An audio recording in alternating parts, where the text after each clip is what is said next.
नवंबर की खामोश शाम। लाहौर की फिजा में नवंबर की ठंडक घुल चुकी थी। लॉरेंस गार्डन के पुराने दरख्त खामोश थे, जैसे वो भी किसी के सोग में हों। आलियान एक सुनसान बेंच पर अकेला बैठा था। उसने एक महंगी सूट पहनी हुई थी, मगर उसके चेहरे पर जो वीरानी थी वो किसी भी गरीब से ज्यादा थी। उसके हाथों में एक पुरानी डायरी थी, जिसका रंग वक्त के साथ पीला पड़ चुका था। ये डायरी उसकी जिंदगी का सबसे कीमती सरमाया थी। आलियान की आंखें खुश्क थीं, क्योंकि आंसू अब उसके अंदर गिरते थे। वो वहाँ बैठा उन लम्हों को याद कर रहा था जब जिंदगी हसीन हुआ करती थी। ये कहानी आज की नहीं, बल्कि 5 साल पुरानी है, जब पंजाब यूनिवर्सिटी के ओल्ड कैंपस की दीवारों ने एक ऐसी मोहब्बत देखी थी जो शुरू होने से पहले ही ख़त्म हो गई। हवा के सर्द झोंटे उसके बालों को बिखेर रहे थे, मगर वो बुत बना माजी के दरिया में डूबा हुआ था। 5 साल पहले मौसम कुछ और था। आलियान आर्किटेक्चर डिपार्टमेंट का स्टूडेंट था और मायरा फाइन आर्ट्स की। उनकी पहली मुलाकात लाइब्रेरी में हुई थी। मायरा अपने छोटे कद के साथ एक किताब उतारने की कोशिश कर रही थी, जो शेल्फ पर बहुत ऊपर रखी थी। आलियान, जो वहां पढ़ रहा था, खामोशी से उठा और वो किताब उतारकर उसे पकड़ा दी।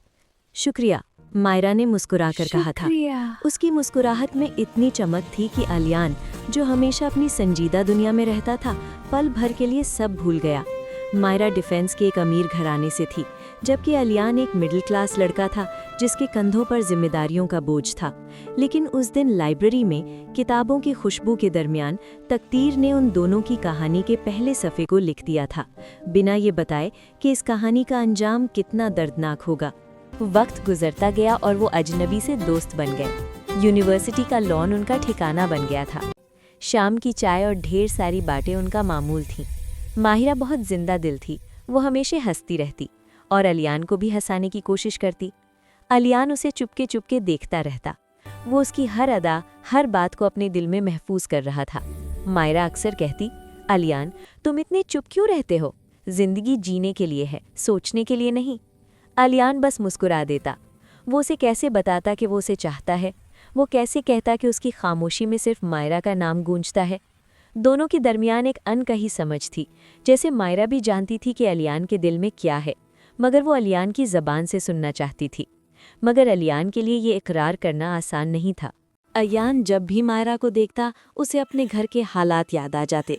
बाप के इंतकाल के बाद घर का चूल्हा मुश्किल से चलता था। माँ बीमार रहती थी और छोटी बहन की शादी की फिक्र उसे हर वक्त खाए जाती थी। मायरा के ख्वाब बड़े थे और आलियान की जेब खाली। लोग कहते हैं इश्क में ज़ात और दौलत नहीं देखी जाती, मगर आलियान जानता था कि पाकिस्तानी मुआशरे में ये सब किताबी बातें हैं। वो सोचता, मैं मायरा को वो ज़िंदगी कैसे दे सकूंगा जिसकी वो आदी है। ये एहसास कमतरी उसे अंदर ही अंदर घुन की तरह खा रहा था। वो मायरा की आंखों में अपने लिए पसंदीदगी देखता था, लेकिन अपनी औकात की जंजीरें उसे रोक लेती थीं। ये डर कि कहीं वो उसे खो ना दे, उसे इजहार करने से रोकता रहा। मायरा को फूल बहुत पसंद थे, खास तौर पर मोतिया के फूल। एक बार बारिश हो रही थी, दोनों बस स्टॉप पर खड़े थे। मायरा ने हाथ बढ़ाकर बारिश की बूंदें पकड़ी और बोली, आलियान, मोहब्बत भी बारिश की तरह होती है ना, बेहिसाब और खूबसूरत। आलियान का दिल चाहा कि वो चीख कर कह दे कि हाँ मायरा, मेरी मोहब्बत भी इस बारिश की तरह है, जो सिर्फ तुम्हारे लिए बरस रही है। मगर उसने हमेशा की तरह बात घुमा दी। हाँ, मगर बारिश में कीचड़ भी होता है, उसने रूखेपन से कहा। मायरा ने हैरत से उसे देखा और फिर खामोश हो गई। उस दिन आलियान ने मायरा की आंखों में पहली बार मायूसी देखी थी। वो समझ नहीं पा रहा था कि वो अपनी अना और हालात के हाथों मजबूर होकर अपनी जिंदगी की सबसे बड़ी खुशी को खुद से दूर कर रहा है। यूनिवर्सिटी का आखिरी दिन आ गया। हर तरफ हंगामा था। सब दोस्त पिक्चर्स बना रहे थे, मगर आलियान का दिल डूब रहा था। उसे लग रहा था कि आज उसकी जिंदगी का एक अहम बाब बंद होने वाला है। मायरा उसके पास आई। उसकी आंखों में एक आखिरी उम्मीद थी। आलियान, यूनिवर्सिटी खत्म हो गई, क्या तुम अब भी कुछ नहीं कहोगी? मायरा ने सीधा सवाल किया। आलियान के पास ये आखिरी मौका था। वो सब कुछ बदल सकता था, मगर उसके जहन में घर के बिल, माँ की दवाइयाँ और बहन का जहेज घूम गया। उसने नज़र झुकाकर कहा, मायरा, मुझे अभी करियर बनाना है, मेरे पास इन बातों के लिए वक्त नहीं है। मायरा कुछ देर उसे देखती रही, जैसे वो उसके अल्फाज के पीछे छुपा दर्द पढ़ना चाह रही हो। फिर उसने एक फीकी मुस्कुराहट दी और कहा, ठीक है आलियान, अपना ख्याल रखना। मायरा के जाने के बाद अलियान ने खुद को काम में झोंक दिया। वो सुबह 9 बजे से रात 9 बजे तक ऑफिस में रहता और उसके बाद फ्रीलांस काम करता। उसका मकसद सिर्फ एक था, पैसा। इतना पैसा कि वो मायरा के बाप के सामने सर उठाकर खड़ा हो सके। शुरू में मायरा के मैसेजेस आते थे। वो पूछती थी कि वो कैसा है, खाना खाया या नहीं। अलियान अक्सर काम में मसरूफ़ होने का बहाना बनाकर छोटे जवाबात देता, बिज़ी हूँ, बाद में बात होगी। वो समझ रहा था कि वो ये कुर्बानी उन दोनों के मुस्तकबिल के लिए दे रहा है। वो अपने आज को मार रहा था ताकि उनका कल बेहतर हो सके। मगर वो ये भूल गया था कि रिश्ते वक्त और तवज्जो मांगते हैं, सिर्फ पैसा नहीं। उसने अपनी सेहत, अपना आराम, सब कुछ दांव पर लगा दिया था। धीरे धीरे मायरा के मैसेजेस आना कम हो गए। पहले रोज़ाना, फिर हफ्ते में एक बार और फिर महीनों की खामोशी छा गई। अलियान ने सोचा कि शायद वो नाराज़ है या शायद वो भी अपनी ज़िंदगी में मसरूफ़ हो गई है। जब मैं कामयाब हो जाऊंगा तब उसे मना लूँगा, अलियान खुद को यही तसल्ली देता रहा। 3 साल गुजर गए। इन 3 सालों में अलियान ने न कोई त्योहार मनाया, न किसी शादी में गया। उसने खुद को एक मशीन बना लिया था। उसे लगता था कि जब वो मायरा के घर रिश्ता लेकर जाएगा तो सब कुछ ठीक हो जाएगा। उसे खबर ही नहीं थी कि ज़िंदगी उसके मंसूबों के मुताबिक नहीं चलती। उस दौरान उसे ये भी मालूम नहीं हुआ कि मायरा किस कर्ब से गुजर रही है। फासले दिलों को दूर कर रहे थे और वो अनजान था। आखिरकार वो दिन आ गया जिसका अलियान को इंतज़ार था। उसे दुबई की एक मल्टीनेशनल कंपनी में बहुत बड़े पैकेज पर जॉब मिल गई।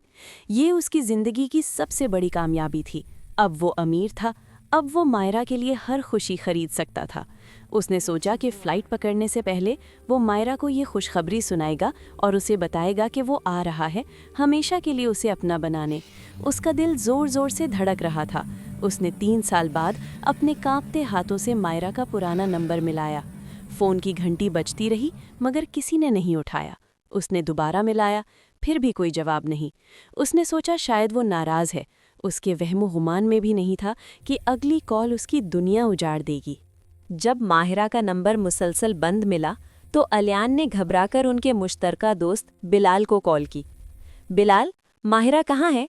उसका नंबर नहीं मिल रहा। मुझे उसे बताना है कि मैं कामयाब हो गया हूँ, अलियान ने पुरजोश अंदाज में कहा। दूसरी तरफ एक लंबी और भारी खामोशी थी। फिर बिलाल की आवाज़ आई जो बुरी तरह कांप रही थी। अलियान, तुम कहाँ हो? अलियान का दिल एकदम से बैठ गया। मैं लाहौर में हूँ, क्या हुआ है? बिलाल ने रोते हुए कहा। तुम फ़ौरन शेख जायद हॉस्पिटल आ जाओ, माहिरा के पास वक्त नहीं है। ये सुनते ही अलियान के पैरों तले से ज़मीन निकल गई। उसे कुछ समझ नहीं आया कि ये क्या हो रहा है। वो बस गाड़ी में बैठा और पागलों की तरह हॉस्पिटल की तरफ भागा। रास्ते भर वो दुआ करता रहा कि ये कोई बुरा मजाक हो। हॉस्पिटल पहुंचकर अलियान कॉरिडोर में भागा। वहाँ की फ़िज़ा में मौत और दवाइयों की बू रची हुई थी। रूम नंबर 204 के बाहर उसे मायरा की अम्मी नजर आईं। वो दीवार से लगकर खड़ी थीं, बिल्कुल बेजान। उनके चेहरे पर इतनी थकन और दुख था कि पहचानी नहीं जा रही थी। अलियान को देखते ही वो फूट फूट कर रो पड़ी। अलियान, तुम अब आए हो? उन्होंने शिकवा किया। अलियान के पास कोई जवाब नहीं था। वो दरवाज़ा खोलकर अंदर दाखिल हुआ। कमरे में मशीन्स की आवाज़ बीप बीप गूंज रही थी। बिस्तर पर जो लड़की लेटी थी वो मायरा नहीं लग रही थी। वो हड्डियों का ढांचा बन चुकी थी। सर के वो घने बाल जिन पर वो नाज करती थी, कीमोथेरेपी की वजह से झड़ चुके थे। कैंसर ने उस फूल को मुरझा दिया था। अलियान लरज़दाई कदमों से बिस्तर के करीब गया और घुटनों के बल बैठ गया। उसने मायरा का कमज़ोर ठंडा हाथ अपने हाथों में लिया। मायरा ने धीरे से आंखें खोली। अलियान को देखकर इसके बेरंग होंठों पर एक धीमी सी मुस्कुराहट आई। तुम आ गए? उसकी आवाज़ इतनी मध्यम थी कि मुश्किल से सुनाई दी। अलियान के आंसू रुक नहीं रहे थे। मायरा, ये सब क्या है? तुमने मुझे बताया क्यों नहीं? अलियान ने रोते हुए पूछा। मायरा ने अपनी उंगलियों से उसका हाथ दबाया। मैं तुम्हें परेशान नहीं करना चाहती थी अलियान। तुम अपना करियर बना रहे थे। मैं तुम्हारी राह में रुकावट नहीं बनना चाहती थी। अलियान का दिल चाहा कि वो अपना सर दीवार से दे मारे। जिस करियर के लिए उसने मायरा को छोड़ा, आज वही करियर उसे मायरा की ज़िंदगी नहीं दे सकता था। रात गहरी होती जा रही थी। माहिरा का सांस उखड़ने लगा था। उसने इशारा किया और अलियान ने पास पड़ी हुई वही डायरी उठा ली जो वो यूनिवर्सिटी में लिखा करती थी। इसे पढ़ना, माहिरा ने आखिरी बार कहा। फिर उसने अलियान का हाथ अपने गाल पर रखा।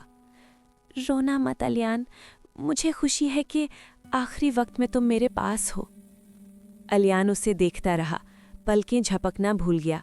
फिर अचानक वो हाथ जो अलियान ने थामा हुआ था ढीला पड़ गया। मशीन्स की आवाज़ एक लंबी बीप में बदल गई। कमरे में मौत का सन्नाटा छा गया।